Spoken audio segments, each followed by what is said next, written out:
Geno Smith is now with the Las Vegas Raiders after the Seahawks traded him there for a third-round pick. Now, who will be the next starting quarterback for the Seattle Seahawks? On this edition of Seahawks Today, we're going to go over the top draft and free agent candidates that could end up in Seattle. Let's go ahead and get started with the first one.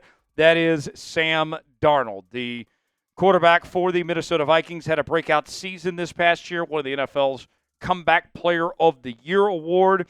And there's already some reports out there that Seattle has some interest in Sam Darnold of potentially bringing him in.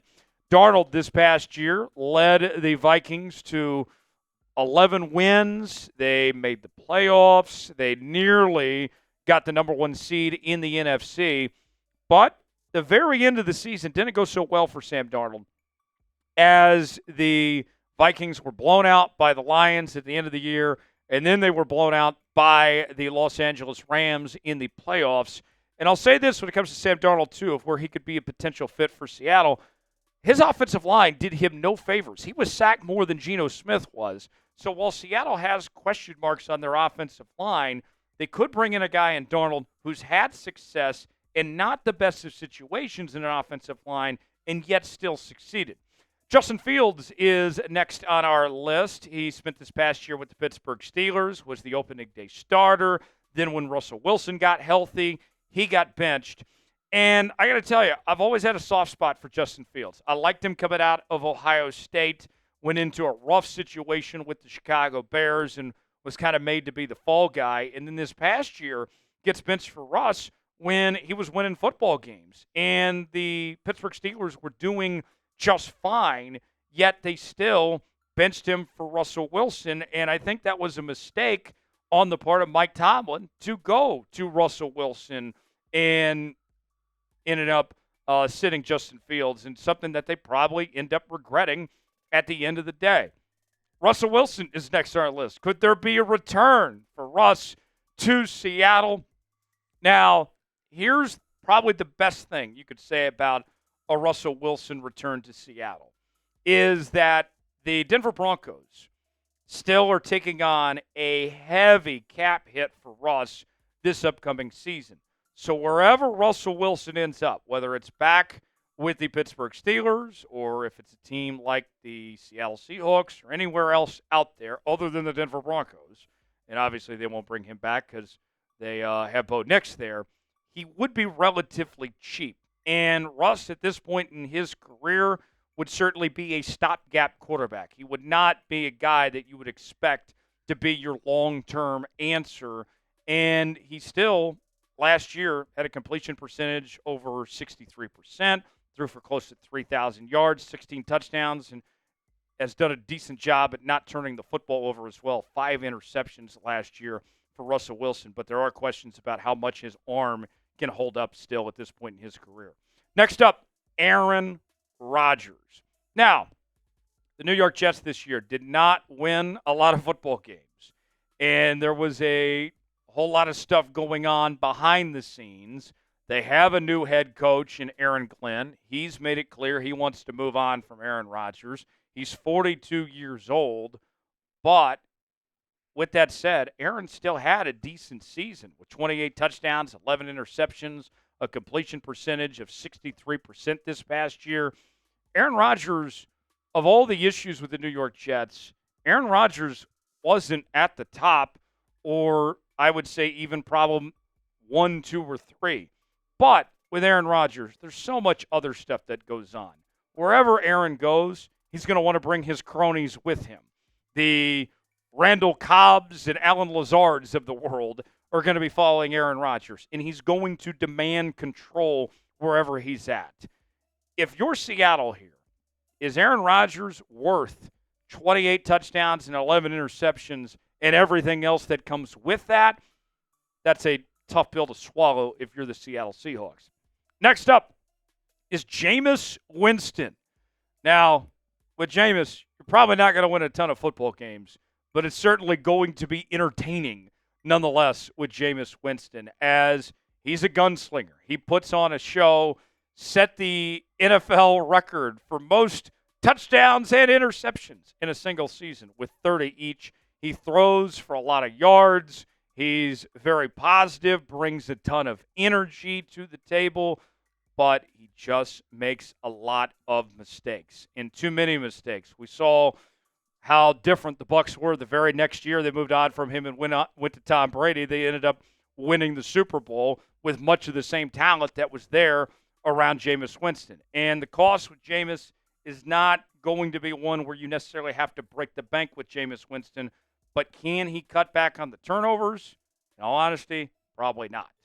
We'll talk about the draft candidates here in just a moment, but let's ask you, who do you want to be the Seahawks starting quarterback? We've gone over several names. Who comes to mind? Weigh in, let us know. And for continuing coverage on this, folks, of this search to replace Geno Smith, you got to subscribe to Seattle Seahawks Today. We're going to be all over this here in the coming weeks ahead. We're going to be live for free agency on Monday, Tuesday, and Wednesday. Subscribe to the channel and stay alert what's going on with your favorite team. We got you covered. Let's go to the draft now, and we begin with Cam Ward. Cam Ward seems very unlikely at this point in time because all signs point to that he'll be the number one quarterback selected in this year's draft.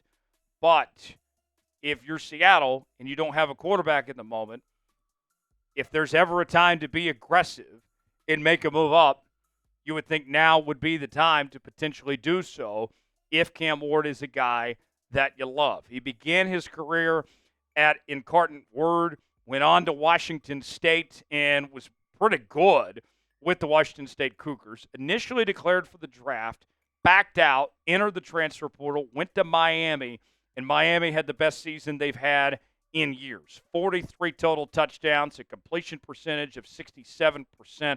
He's an incredible athlete, and he carries himself well. Cam Ward, well-liked, well-respected. It would be a bit of a reach, but if you could somehow pull it off, I think you'd be feeling pretty good if Cam Ward is your quarterback of the future. Next up, Shedeur Sanders. And if you recall, the Hawks met with Shedeur Sanders at the East-West Shrine game just a few weeks ago, and all indications were that they had a very positive meeting with Shedeur Sanders as well.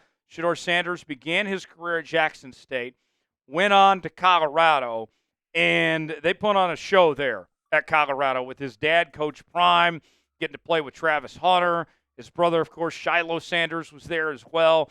And although it was rough that first year, he had a very good second season with Colorado, and Colorado had the best season as a program in quite some time, and they brought new attention to that program that we haven't seen in a while. Now, the knock on Shedeur, I would say, is that he draws comparisons. His pro comp is to Geno Smith.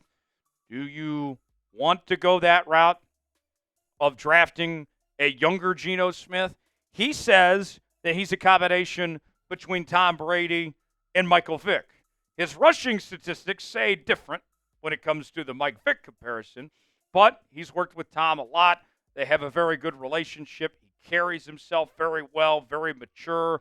And Shedeur Sanders, stock starting to fall a bit. Maybe Seattle could find themselves in a situation where if he's available at 11, 12, 13, you could potentially trade up and not give up a ton to end up with Shedeur Sanders there. Jaxson Dart, the Seahawks had a meeting with him at the NFL Draft Combine. And all indications are that that meeting went very well with Jaxson Dart. Dart began his career at Southern California, ended up transferring to Ole Miss, put up solid statistics. He's got a very good scouting report, a good arm. He's accurate. He's a very good athlete. But the thing I point to when it comes to Jaxson Dart that I've seen time and time again is that he's not necessarily a difference maker. This was an Ole Miss team that had expectations, aspirations to go to the college football playoff this past season, and they fell short. And even in their big win against Georgia this past year, he didn't necessarily play that great. He wasn't the difference maker. You go back to the Florida game, a must-win game they needed to have to make the college football playoff. Final drive, he's got a chance to lead them to a comeback victory. He throws an interception. And that's my fear with Jaxson Dart is that if you spend a high pick on at 18 or whatever it may be, are you getting just another guy or are you getting a playmaker? I'm afraid he's just another guy. Quinn Ewers is next on this list. Quinn Ewers' stock is all over the place. Some people think he's a second-round pick. I've heard as low as a sixth-round pick for Quinn Ewers. And with Quinn Ewers, you get the good and you get the bad. We've seen him light it up in some of the biggest games in his career. Think back to the Arizona State game in the college football playoff, 4th and 18, and he kept Texas alive to win that game and advance in the college football playoff. But then we've seen the bad. The playoff game against Washington a couple of years ago, the Red River shootout against Oklahoma, the injuries that have dealt Quinn Ewers, and they've taken away his rushing ability. He's not as good of a runner as he used to be.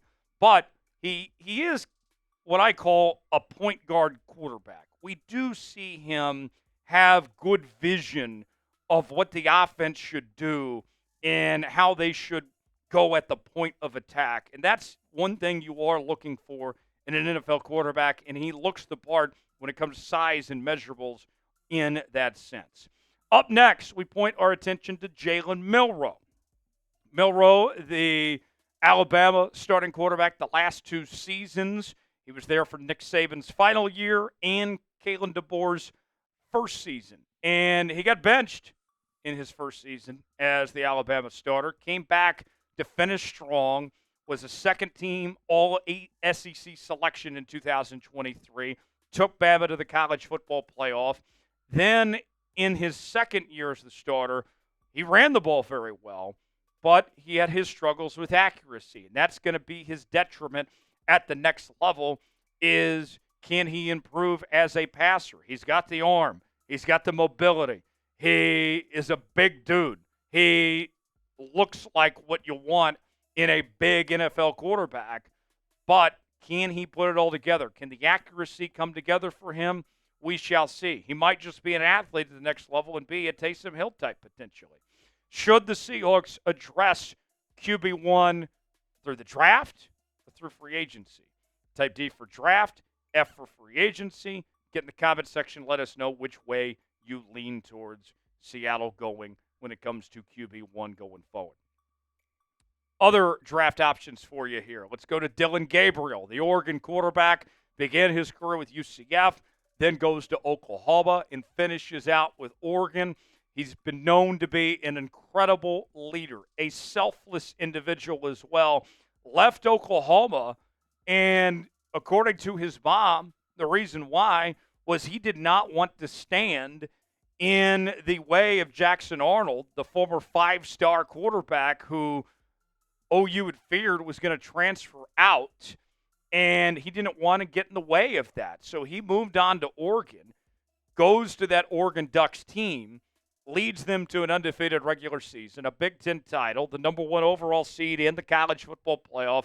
They ended up losing in the Rose Bowl to Ohio State, but whether it was at UCF, whether it was Oklahoma or Oregon, Dillon Gabriel was consistent. He was a good leader. He was very accurate. He's got mobility. He's very athletic, but he doesn't have the strongest arm. And he's not the biggest guy, and he's got an injury history. Those things counting against him.